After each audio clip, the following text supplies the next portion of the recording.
Hi, this is the end of the simulation wrap up, and let's look and see what we have here. As net profits, we could see that in the beginning of the game, companies' net profits were um, not too far off from each other, but by the end of the game, we have a huge dispersion and variance of net profits between teams, as certain teams' strategic management and strategic game plan have paid off, while other teams were never able to kick up their profits past the $300 million mark.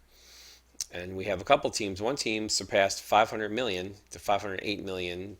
I don't think I've ever seen profits that high, so that was very excellent.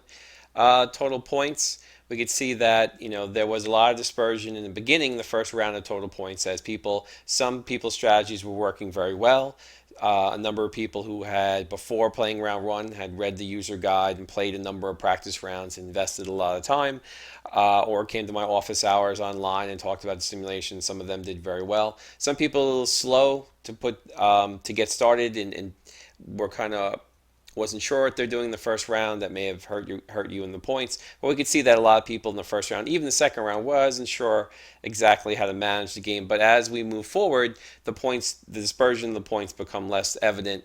And even in the last round, we could see that most teams were making respectable points between 300 and 600 points. Most teams made every round moving forward once they got their strategic ideas and their gameplay a little bit more consistent. And you can see that all teams have increased their stock price from year one to the last year, and there's much bigger dispersion between stock price in the last round than there was, say, in year three or four. As the market grows more steadily and people are utilizing the right strategies for their forecasting, their profits, management of their operational investments, stock price definitely has been increasing, as well as sales. And we could see that a number of teams, this team right here specifically, Millennium Autos, had a huge slope here in this last round and really kicked up their sales.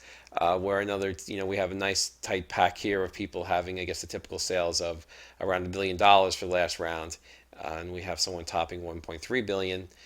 Excellent results. Also, earnings per share, you can see there's a bigger dispersion of earnings per shares in the last round than there was in 5, 4, 3, or 2, or even year one. We could see that as the opportunity comes to make more and more money, some teams are actually, getting close to $50 per share earnings. And doing very well. And you can see that there's a lot of crossover between teams and their positions in earnings per share in the last round from 5 to 6. If you look at the company rankings, we could see that in the last round, 2/3 of the class got over 400 points, which is excellent because we all know that it gets more difficult as the game progresses to keep hitting those high points. And we had one team. This percentile, by the way, shows you how you did compared to everybody else that has played the simulation in the past year or so, I believe. And I think when last I checked, I asked them worldwide, there'd been over 5,000 players, or was that 5,000 teams? Well, either way, there's a lot of people. So to get in that 95 and 99 percentile of gross profit is quite amazing for the last round. And a good majority of the class, 2/3 of the class, had gotten over 70% profit margins. Now, remember, we started at 40% profit margins, so these teams almost doubled their profit margins in 6 years, which is excellent, awesome. That's what investors like.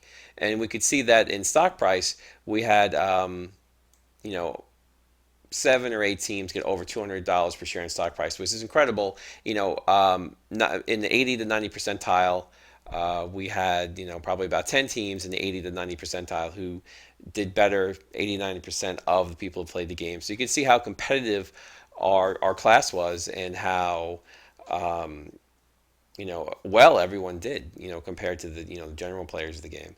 Total points, we had a good majority of the class get 2,900 or higher, at least almost half the class, I guess, getting that. If we go down to 2,800 points or higher, we have more than half the class. So overall total points were spectacular, and we have a good amount of this, 2/3 of the class here, 75 percentile or higher in total points, which is incredible. So, and we have some very high percentages in net profits. So as the simulation goes, I mean, this if you're taking this class as it's meant to be taken, sort of towards the end of your MBA career, the simulation may be a little bit more easier for you to grasp and understand all the different departments of a business that work together to get these results. So I'm very happy with the class and how they perform in the simulation. Just absolutely terrific, and everyone's done very well. Some people ranked in the top 100 overall rankings. If there should be you should have a page that says all-time rankings, and I think one team was in the top 25. Just incredible performance for this class, and I was very happy. And it just seemed that people really were putting the time in and really understanding the simulation and moving forward with it quite well. So good job, everyone. I am also going to be reviewing the reflective observations. I do have a backup of all the reflective observations and people how you filled them out, and I'm going to be reviewing them, and I'm going to be giving extra credit to a couple of teams who I felt did above and beyond job in thinking about their decisions, reflecting upon them, and letting me know about where they are and how they're evolving in their thoughts and ideas. Because a lot of people put a lot of time and energy and thought into this game, and I think that should be rewarded a little above and beyond the classwork.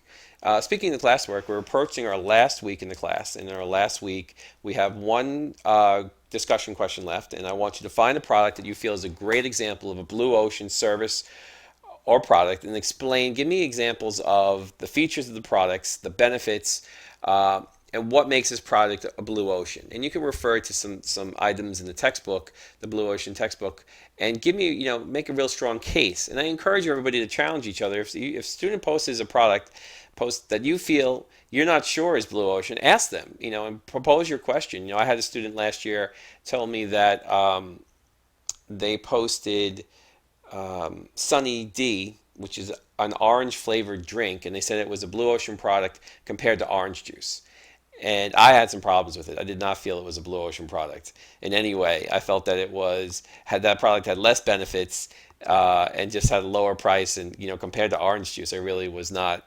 And we talked about it, and people chimed in, and she stood her ground and had some points about it. So it's a good chance to get a little bit here, a little bit more, because it's difficult to figure out what a blue ocean product is. And you need the help of the class to really kind of give your ideas and see other people how they feel and think, and I'll certainly comment as well.